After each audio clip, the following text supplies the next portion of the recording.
네, 안녕하세요. 박중사입니다. 2023년 11월 9일 목요일 장 마감 방송하도록 하겠습니다.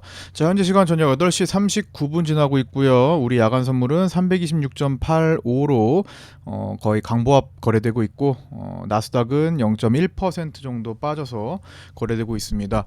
자, 오늘은 제가 녹화 전에 항상 오늘 장을 복기를 하는데 복귀하다가 우리 파생반 분들께 좀 데이터상으로 좀 좋은 내용인 것 같아서 교육을 좀 진행하다가 좀 늦게 녹화하게 되었습니다. 뭐 이런 식으로 지금 톡방에다가 오늘 한 30분 정도 얘기 나눴나요? 하여튼 좀 중요한 내용들이 있어서 전달할 내용들이 있어서 얘기하다가 좀 늦게 되었고요.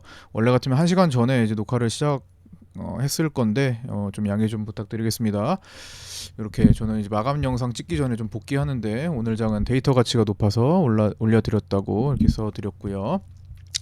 자, 일단 나스닥부터 좀 짚고 넘어가 볼까요? 정말 대단한 나스닥이죠. 9거래일 연속 상승입니다. 뭐 2년 정도 동안에 지금 최고 연속 상승률을 보이고 있는데 물론 어제는 거의 뭐 강보합으로 끝난 수준이었지만 어쨌든 올랐고요. 그렇죠? 9거래일 연속 상승 과연 10거래일을 찍을 것인가 참 어떻게 보면은 가능할 것 같기도 하고 그래요. 지금 수급을 보면은 뭐 거의 9대1 평균 7대1, 7대3 정도 개인들이 숏 포지션이 지금 굉장히 우세한 상황인데 기술적으로 보면 또 저항대기도 합니다. 지금 현물 차트에 이제 기술적으로는 진짜 딱 저항대 직면했어요. 물론 선물은 넘어갔어요. 어제도 보여드렸듯 지금 선물은 지금 해당 위치가 일단 넘어갔습니다. 근데 현물이 저항받고 있기 때문에 여기서 과연 밀릴지 아니면 그냥 뚫고 그냥 완전히 이제 골디락스 장세로 그냥 넘어갈지 추세 넘어서 자 지금 기로에 서 있는 것 같습니다. 참 대단해요 나스닥. 그래서 기술적 저항대가 무시될 것인가 궁금한 상태고요. FMC 효과가 상당하네요 진짜. 새벽 4시 파월 이정 연설이 있습니다. 요게 뭐 오늘 키를 가진 것 같아요. 요게 지금 변동 가능성을 갖고 있고 뭐 이것도 변동되지 않는다면 다음 주에 셧다운 이슈 CPI 먼저 있고 주말에 셧다운 이슈가 어느 정도 흐름을 뒤바꿔 놓을 수 있을지도 모르겠습니다. 좀 대단하고요. 나스닥이 강하니까 우리도 야간 선물 계속 강하고 갭 상승해가지고 갭 상승해서 거래가 되는 날이 지속됩니다. 만약 오늘 우리 옵션 만기일이었잖아요. 11월 옵션 만기일이었는데 만약에 오늘 어제 나스닥이 한 1% 꺾여가지고 어제 꺾이다가 올라갔잖아요 장중에. 네, 만약에 꺾여서 끝나가지고 우리가 개파락을 하게 됐다면 개인들은 싸진 콜옵션으로 달려들어서 장대 음봉이 나올 가능성이 상당히 높았다고 봤는데 오늘 약간 갭 상승 출발하면서 그 부분을 방어했습니다. 개인들이 오늘 시작부터 양매수로 접근을 했죠. 콜푸타 물론 처음에는 이제 풋옵션에 조금 먼저 집중하는 그런 경향을 보이긴 했습니다만 어쨌든 양매수 기준이었고요. 월요일에 이제 레전드 위클리 옵션이 나왔었잖아요. 그때는 이제 개인들이 계속 올라가는 동안에 풋옵션만 물타기를 했기 때문에 계속 하루 종일 끝까지 마지막 삼성전자가 종가에 올릴 때까지도 계속 올라갈 수 있었던 거죠. 어쨌든 개인들이 초반에는 이제 좀 값비싼 풋옵션을 좀 삽니다. 개인들이 자 수급을 보시면 오늘 장 개인들이 값비싼 풋옵션을 좀 샀어요. 초반에 보시면 개인들 찍어보시면 그쵸? 개인들 금액이 조금 올라오는 모습을 확인할 수 있습니다. 초반에 비싼 풋옵션을 삽니다. 그러니까 일단 양매수인데 비싼 풋옵션을 사니까 외국인이나 금융투자 입장에서는 이 개인들의 이 옵션 풀이를 깎아줄 필요가 있습니다. 옵션 풀이를 깎는 방법은 첫 번째 횡보 그쵸? 횡보해서 시간 가치를 떨어뜨리는 방법. 두 번째는 횡보를 하지 않고 반대 방향으로 움직이는 거죠. 반대 방향으로 움직인다. 그래서 오늘 초반에 단계적으로 하나씩 상승을 해서 횡보를 했죠. 그래서 풋옵션 개인들 베팅한 게 프리가 깎이는 모습이 빠르게 나타났고요. 그 다음에 장 막판에는 양매수를 하다가도 장 막판에는 개인들이 콜옵션으로 옮겨 타는 모습을 좀 보였죠. 그쵸? 여기 보시면 콜옵션에서 개인들이 이러고 있다가 막판에 한 1시 반 넘어서 콜옵션을 공략합니다. 보통 개인들이 이렇게 콜옵션에 금액을 실을 때는 반대로 시장은 떨어지기 마련이에요. 근데 오늘 어떻게 됐습니까? 되게 제가 오늘 계속 아이러니하다, 되게 특이하다. 그래서 제가 라이브 방송하고 우리 정혜원방 분들, 그다음에 구독자 정보 공유방에도 언급을 드렸지만, 오장을 보면서 정말 야, 옵션 만기 진짜 숱한 옵션 만기 봤지만 오늘 또한 또 특이하게 가는구나. 외국인들이 자신들의 매도 누적 포지션에 반대로 환매수를 하면서 또 이렇게 오늘 익절도 35억 정도 이렇게 해나가면서 땡기는구나. 아, 개인들 콜옵션 희망 고문하네. 이런 식으로 많이 말씀을 드렸죠. 오늘 라이브 방송 때 같이 보신 분들 아시겠지만, 야, 개인들 콜옵션 물려 있었는데 327.5와 뭐 325 콜, 327.5, 뭐 330 콜, 뭐 잔뜩 다 물려 있는데, 야, 희망 고문 해주는구나. 그런 날이었잖아요. 그렇죠. 그래서 이 막판에 개인들 콜옵션 매수하면서 같이 올라가는데, 아, 이거는 이제 마지막에 좀 흔들 가능성을 높게 이제 그런 관점으로 좀 말씀을 드렸죠. 근데 진짜로 2시 44분 이후로 갑자기 떨어지는 그런 모습 나타났습니다. 물론 이제 종가로 같이 보신 분들 아시겠지만, 종가로 이제 325 콜풋 꽝을 양꽝을 만들어서 사실 뭐 종가 결제 싸움으로는 뭐 재미가 없었지만, 뭐 그걸 만드는 과정 자체가 상당히 긴박하게 진행됐던 옵션 만기였던 것 같고요. 뭐 얼마 전에 이제 월요일에 이제 3일 전 월요일에 너무나 큰 레전드 위클리 옵션 월요일 거를 봤기 때문에 이번에는 사실 뭐 큰 게 나올까 싶긴 했었어요. 근데 진짜로 월요일 변동성을 크게 보이고 오늘은 좀 잠잠한 뭐 전체적으로 횡보가 우위인 뭐 그런 만기를 좀 보냈던 것 같습니다. 이제 마지막에만 좀 긴장감 넘치는 그런 하루였던 것 같아요. 그죠? 그래서 오늘 외국인들은 선물을 뭐 3,500억 정도 사는 모습 나타냈고, 익절 35억, 신규 매수 베팅 조금 있었고요. 그리고 마지막에 좀 떨구면서 일부 단타를 치고 나가는 모습, 뭐 이렇게 나왔던 거. 그래서 제가 옵션 매도 방어 자리를 좀 봤는데, 어제는 제가 단계적으로 말씀드렸죠. 어제 문 닫은 자리 처음에는 315에서 330 문 닫고, 그 다음에 이제 한 단계씩 올라오는 거죠. 320에서 뭐 330으로 그 다음 바뀌었고, 그렇죠?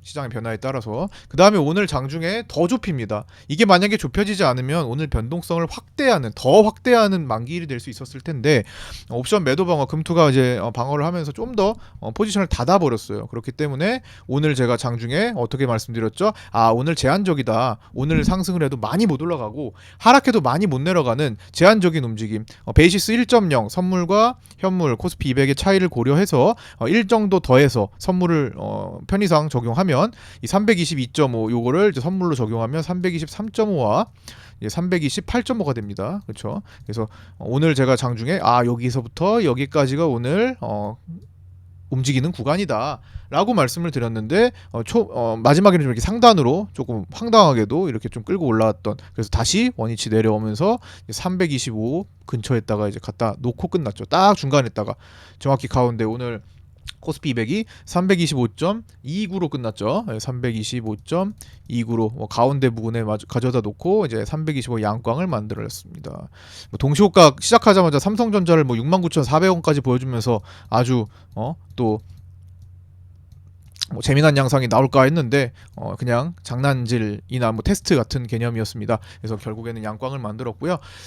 막판에 이제 베팅을 보니까 오늘 금융투자가 327.5 풋옵션과 325 콜옵션을 같이 들어가더라고요. 근데 약간 이쪽에 힘이 좀 실린 것 같고 327.5 풋에, 외국인은 오늘 뚝심 있는 325 풋을 계속 지켜갔습니다. 개인과 반대 포지션에 서가지고. 그래서 외국인들이 325 풋옵션을 결제시킬 생각인가 싶었는데 실패했고요. 그다음에 금융투자의 325콜 조금 들어간 것도 실패했고요. 결국에는 남은 거는 이제 금융투자의 327.5 풋이 종가에 좀 수익을 남기는 뭐 그런 좀 밋밋한 만기일로 끝났습니다. 물량 출회도 별로 없었고 종가에. 자, 그래서 뭐 오늘 동시호가 때는 이제 325.63에 진입해서 325.29로 이렇게 끝나는 그런 모습이었고, 그래서 옵션 만기일 결과 이제 추정치는 이제 기실현 플러스 만기 해가지고 한 달 동안 달려온 결과 이제 추정치는 보면 외국인들이 한 900억 정도 수익을 냈을 거로 추정됩니다. 이거는 추정치니까 좀 일부 좀 차이가 있을 수 있습니다. 개인들이 이제 반대로 이제 910억 정도 잃었을 것으로 추정되고, 금융투자가 오늘 이제 매도 포지션을 잡으면서 이제 크게 움직임이 없었으니까 한 50억 정도 수익을 남긴 것으로 추정됩니다. 이 외국인들의 900억 수익 중에는 한 700억 정도가 미리 오늘 만기 되기 전에 다 실현했던 거예요. 왜 실현을 빨리 할 수 있었냐? 외국인들은 옵션을 제가 해치 포지션으로 조금 콜 쪽으로 좀 들고 있었다 말씀드렸죠. 근데 갑자기 주말에 이제 공매도 금지 조치를 시행하면서 이렇게 월요일에 급등을 해오니 외국인들이 해치 포지션으로 선물 매도 포지션과 다르게 반대로 해치 포지션으로 들고 있던 이 콜 옵션 상방에서 익절을 빠르게 강하게 할 수 있었죠. 그래서 월요일 때문에 외국인들이 기존에 700억을 먼저 수익 실현할 수 있었다라는 것도 잡고 가시면 좋을 것 같습니다. 그래서 오늘은 이제 외국인들이 선물에서 3,500억을 환매수하며 이제 토탈 2조 7,500억 정도 이제 매도 누적을 하고 있고요.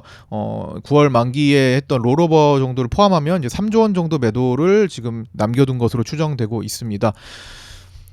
그리고 뭐 그렇게 지금 오늘 옵션 만기가 뭐 좀 약간 다소 밋밋하게 이제 끝났고요. 뭐 이전에 변동성을 다 보여줘가지고 월요일, 화요일 해가지고 변동성이 초반에 뭐 다 나와버려가지고 뭐 실제로 만기일 당일은 좀 뭐 재미없는 생각보다 재미없는 뭐 그러나 좀 데이터상으로 좀 가치가 있는 그런 만기일이었던 것 같고요.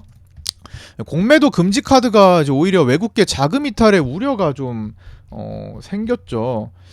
자, 하여튼 요게 좀 제가 그 공매도 금지 카드 내면서 좀 걱정했던 것 중에 이제 하나인데 이거죠. 이건 뭐 이제 기관들도 많이 걱정을 했던 거죠. 보시면 오늘 아침 뉴스로 글로벌 스택은행, 스테이트 스트리트 은행이 우리나라 주식을 대여하는 전산 서비스를 내년부터 중단하기로 했다라는 소식인데요. 내년부터 적용을 하기로 했어요. 일단 올해까지는 유지를 하되 이런 결정을 했다라는 것 자체가 상당히 지금 우리 시장의 악재죠. 보시면 스테이트 스트리트는 수탁 자산만 36조 7천억 달러, 약 우리나라 돈으로 4경 8천조 원입니다. 어마어마하죠. 경이에요. 경단이에요. 조단위가 아니라, 그렇죠? 4경 8천조 원에 달하는 전 세계에서 가장 큰 수탁은행 중에 하나다. 그래서 운용자산은 이제 3조 5천억 달러, 4,590조 원 정도로 운용을 하고 있는데, 이제 국내에서는 국민연금공단의 해외 주식과 대체 투자에 대한 보관과 관리 등을 담당하고 있다. 근데 이 은행에서 이제 우리나라 국내 주식을 많이 보유하고 있는데 그걸 대여를 중단했고, 이렇게 되면은 내년도부터 현물 자체를 이제 빠져나갈 엑시트할 가능성이 상당히 높아졌죠. 그래서 트레이딩 수요가 이제 없어지는 거죠. 우리 시장 그냥 뭐 규제도 많고 뭐 공매도 갑자기 난데없이 갑자기 공매도를 못하게 하냐, 대여 서비스 못하게 하냐 해가지고 배제를 하는 거예요. 한국 시장 못 해먹겠다, 한국 시장 빠져야겠다, 엑시트 하는 거죠. 그래서 요게 이제 첫 번째로 나온 거고, 이제 다른 기관들도 하나씩 동참을 하게 되면 사실 내년도 시장 상당히 걱정스럽긴 합니다. 뭐 다 빠져나가진 않겠지만 어쨌든 규모가 상당히 축소될 가능성이 있기 때문에 유동성도 줄고 그에 따른 리스크도 커지고 변동성도 뭐 왔다 갔다 확대될 거고 막 그러겠죠. 특히나 내년도 6월 말까지는 또 공매도도 없다고 하니까 호가를 공급해 줄 수 있는데 한계가 있죠. 그래서 상당히 불안정한 그런 모습을 보일 가능성이 상당히 높아졌다라는 거. 그래서 보면은 이제 뭐 다른 사유는 뭐 딱히 언급을 하진 않았던 것 같은데 결국에는 공매도 규제가 가장 컸던 것 같고요. 이제 내년부터 엑시트를 하지 않을지 걱정해야 하는 그런 단계가 됐습니다. 그래서 외국인 수급에 사실상 이제 굉장히 비상이 걸렸다, 뭐 이렇게 좀 볼 수 있을 것 같고요. 자, 이거는 이제 제가 나중에 한번 더 다뤄보도록 하겠습니다. 이제 다른 좀 상세한 소식이 또 전해지면 이제 그렇게 좀 전달해드리고요. 어쨌든 외국계 자금 이탈의 우려가 좀 생긴 가운데 12월을 겨냥해서 당국이 또 꺼낸 카드는 이제 대주주 양도세 완화가 있죠. 어쨌든 시장을 살리려고 한번 공매도 금지 카드를 냈는데 별로 이제 효용성이 떨어지니까 대주주 양도세 완화라는 카드를 또 꺼내는 것 같습니다. 그래서 기존에 있던 기준을 좀 높이는 뭐 20억이라든지 뭐 그 이상이라도 높이는 게 이제 결정이 될 것 같고요. 뭐 결정되고 나면은 이제 그 크기에 따라서 영향을 받을 수 있을 텐데 어떻게 기준이 정해지느냐에 따라 달라지겠지만 이제 연말 국내 증시의 매도 부담 완화에는 뭐 일정 부분 도움이 될 것으로 보고 있습니다. 그래서 만약에 이제 그렇게 정해진다면 연말까지는 그래도 뭐 시장이 뭐 나름대로 뭐 잘 방어를 해줄 수도 있을 것 같아요. 지금 외국인들의 선물 매도도 축소되고 이제 매도 리스크를 좀 줄이는 과정이고, 뭐 12월물에서 뭐 3월물로 이제 롤오버를 한 뒤에 그때 이제 때려내는 내년 초가 사실 이제 상당히 부담 부담이 되는 거지만 어쨌든 잠시 뭐 주춤거릴 수 있는 뭐 계기는 될 수 있을 것 같으니까 그때를 잠시 뭐 활용을 또 할 수도 있겠죠. 뭐 트레이딩 관점에서 주식 현물을 하시는 분들도 뭐 계속 장기적으로 보유하는 것은 상당히 부담스럽지만 어쨌든 뭐 해당 구간 내에서 왔다 갔다 해준다면은 예를 들어서 뭐 이런 구간에서는 뭐 트레이딩도 될 것 같아요. 그리고 중요한 것은 이제 뭐 좀 편하게 하려면은 외국인들의 누적 매도가 2조 원 언더로 떨어지는 게 좀 좋습니다. 예, 제가 지금까지 시장을 보면서 외국인들의 누적 매도가 지금처럼 3조 원, 4조 원 이렇게 누적됐던 적은 거의 없어요. 많이 없고 그래서 이번이 올해가 좀 특이하다라는 거고 보통 한 2조 원 언더, 뭐 1조 5천억 언더 이렇게 됐을 때는 그래도 시장이 그냥 저나 해볼 만했습니다. 예, 뭐 반대로 움직이는 경우도 많았고 왔다 갔다 하니까 외국인들도 뭐 하루에 뭐 3천억, 4천억씩 왔다 갔다 하는 날 많으니까 그래서 사실 2조 원 언더로 떨어지면 큰 부담은 없어집니다. 그래서 막 이게 나오면은 뭐 정상적으로 시장을 흘러가는 걸로 봐도 돼요. 그리고 좀만 더 올라가면 뭐 쇼커버링 종목도 많이 더 나오고 할 테니까 오늘도 그랬듯이.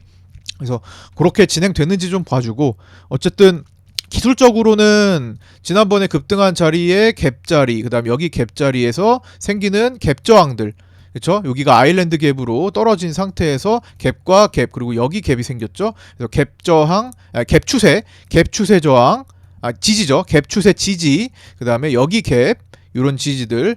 이런 것들이 이제 깨지는 않을까 이런 것들을 좀 보면서 그거를 이제 완전히 건들지 않는 수준이라면 밑으로 바로 하방으로 깨지 않는 수준이라면 사실 내일 당장 깨도 이상하진 않아요.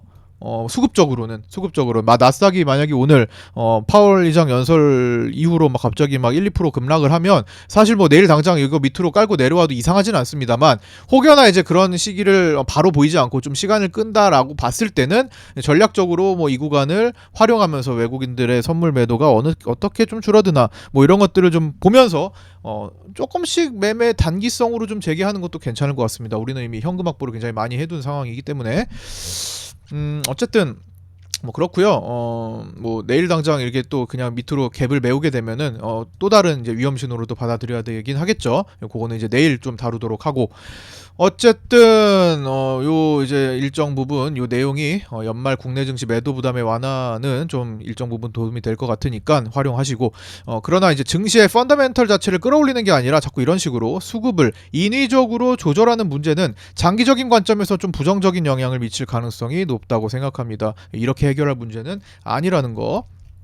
그다음에 오늘은 뭐 2차 전지를 제외하고는 뭐 워낙 이제 부정적인 2차 전지들은 수급적으로 이런 것들을 제외하고 나머지 섹터에서 특히 오랜 기간 하락하고 바닥을 형성하면서 개인들이 이제 지쳐서 별로 관리도 안 하고 신경도 안 쓰고 막 이런 거 개인 주주들에게 잊혀진 종목일수록 쇼커버링이 잘 나오고 있는 중이라고 좀 볼 수 있을 것 같습니다. 호재도 민감하게 반응을 하고요. 특히나 최근에 이제 위메이드가 이제 대표적인 그런 종목으로 지금 탄생하고 있고 벌써 뭐 저항 때까지 한 방에 한 큐에 막 빠르게 갔는데 이런 것들이 좀 잊혀진 지 좀 오래됐죠. 지난번에 뭐 위믹스 가지고 좀 끌어올린 상태에서 좀 한참 동안 내려오니까 이제 뭐 지쳐서 이제 뭐 힘도 없는 거지 사실.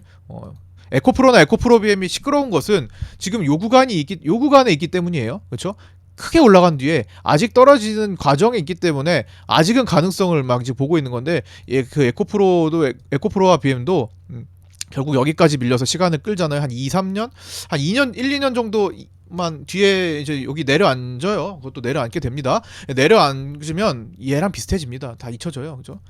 그냥 이제 좀비가 돼버리는 거죠. 그래서, 저는 뭐 제 방송을 들으신 분들은 뭐 고점에서 뭐 다 나오셨거나 아니면 건들지 않으셨거나 뭐 지금 이렇게 에코프로나 BM으로 괜히 외국인들에게 맞서 싸우지는 않았을 테니까 뭐 어쨌든 뭐 이런 거네요. 딱 이렇게 기술적으로 보면은 최근에 이렇게 에코프로비엠 올라갔던 이런 거랑 비슷한 관점이에요. 어떻게 보면 많이 올라가서 중간에 이제 과정에서 아직은 부활 가능성을 갖고 있는 정도. 이게 어느 정도 올라갈지 모르겠지만 그래서 그런 과정이고 결국에는 시간이 한 1, 2년 지나면 이렇게 비슷해집니다. 다 비슷해져요. 한참 내려져. 반토막도 더 날 수 있는 시점이라고 말씀드렸죠.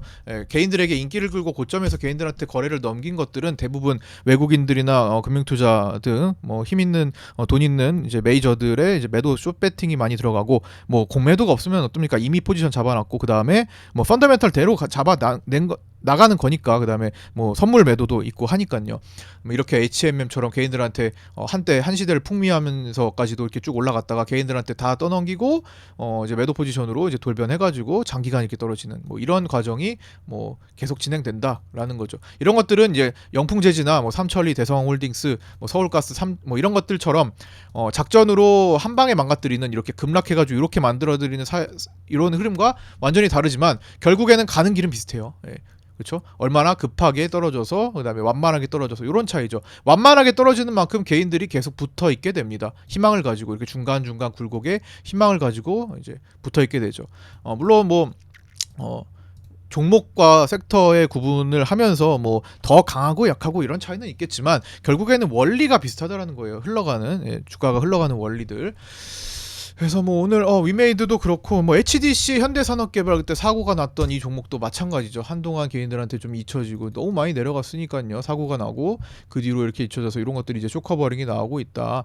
그다음에 코웨이 같은 것도 정말 오랜 기간 동안 개인들한테 잊혀졌다가 지금 뭐 쇼커버링이 나오고 있다. 이런 것들은 근데 얼마나 연속적으로 쇼커버링이 나올지 모릅니다. 쇼커버링이라는 게 더 올라갈 가능성이 높아진다면 빨리 숏 포지션을 그냥 시장가로 매수하면서라도 빨리 사는 게 이제 쇼커버링이죠. 근데 이렇게 오랜 기간 동안 매물이 형성된 것들은요, 공매도, 숏 포지션도 단가가 다 다양해요. 그렇기 때문에 중간에 어느 지점에서 꺾이기라도 하면 굳이 그 위에 있는 쇼커버링 필요성이 사라져 버립니다. 그래서 중간에 꺾이기도 쉬우니까 그것도 조심하셔야 돼요. 그래서 다른 종목들이 대체적으로 보면 벌써 꺾인 것들이 생기기 시작한 겁니다. 예를 들어 뭐 하나오션 같은 거 보시면 벌써 꺾이기 시작했죠. 이렇게. 그렇죠?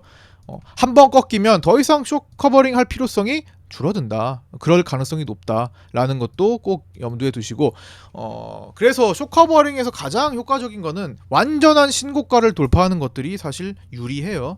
그런 것들이 이제 숏 포지션이 수익이 전혀 없으니까 단가도 낮고 그냥 계속 쫄리기만 하니까 그냥 빠르게 이제 청산을 해버리는 그런 케이스도 잘 나온다라는 거. 그래서 신고가를 돌파하는 기업들이 쇼커버링에 유리하다. 이렇게 HK 이노는 물론 뭐 장기간 이것도 뭐 사실 뭐 최근이나 52주 신고가 정도지 이것보다 더 위에서 그냥 완전히 신고가를 노는 종목들 한번 찾아보시면 그게 이제 쇼커버링 나올 때 강하게 난다. 우리가 그때 과거에 공략했던 두산 에너빌리티, 두산 중공업이던 시절에 이제 쇼커버링을 활용해서 우리가 수익을 낸 적이 있었죠. 같이 여기 한 70% 정도 수익을 냈을 때 이 쇼커버링 효과가 극대화되던 시기였어요. 그렇죠? 52주 신고가를 활용해서 여기 쇼커버링 나올 때 여기서 엑시트를 했죠. 더 갔어요. 쇼커버링 가고 새로운 숏이 또다시 형성되면서 이렇게 눌렸던 거죠. 그래서 쇼커버링을 또 이용하자면 이용할 수 있으니까 뭐 그런 것들을 잘 보셔서 하시면 좋을 것 같고요. 쇼커버링 가능성이 높은 거는 이제 또 정연방에 하나씩 소개를 해드리고 있습니다. 그래서 뭐 그렇게 좀 시장을 좀 파악하고 가셨으면 좋겠다. 이렇게 또 오늘장 좀 마칠까 합니다. 그리고 오늘은 이렇게 우리 이제 파생방 결과는 뭐 이렇게 나왔던 것 같습니다. 이때 올려주신 분들 이제 취합해 보니까 47만 5천 원 수익에 90만 원 수익에 74만 원 수익에 뭐 197만 원대 이렇게 수익에 이렇게 올려주신 분들 고생 많으셨고 올려주셔서 감사드리고 축하드립니다. 그래서 오늘 뭐 여기 보시면 제가 뭐 재미없는 옵션 만기로 끝났습니다. 네, 뭐 옵션 만기 승부는 외국인도 325 풋을 다 날렸고 마지막 금투도 327.5 풋 말고는 다 날린 거예요. 그 정도로 위험합니다. 소액으로 하셔야 됩니다라고 당부의 말씀드리면서 마쳤습니다. 종가의 어떤 베팅은 진짜 위험해요. 그래서 소액으로 금투나 외국인들도 이렇게 다 날릴 수 있는 거기 때문에 월요일처럼 뭐 잭팟이 항상 나는 것도 아니고 그건 뭐 3년 만에 한 번 있었던 일이니까 뭐 옵션은 뭐 종가 게임도 있지만 장중의 트레이딩도 잘 활용하면 좋다. 뭐 이렇게 좀 볼 수 있을 것 같습니다. 자, 그에 대한 자세한 방법들은 이제 정혜원방에서 오늘 좀 특강으로 좀 나눠서 아까 제가 좀 지금 늦게까지 녹화를 하게 된 거죠. 자, 여기까지 마치도록 하겠습니다. 구독자 정보 공유방에 들어오셔서 함께 공부해 나가실 분 유튜브 댓글과 유튜브 대문에 있는 오픈톡방 주소로 문의 주셔서 함께 하셨으면 좋겠고요. 뭐 구독자이시기만 하면 들어오실 수 있으니까 문 두들기시면 될 것 같습니다. 네, 구독과 좋아요 알림 설정도 부탁드리고요. 내일 아침 금요일 8시 20분에 유튜브 라이브에서 뵙도록 하겠습니다. 감사합니다. 고생하셨습니다.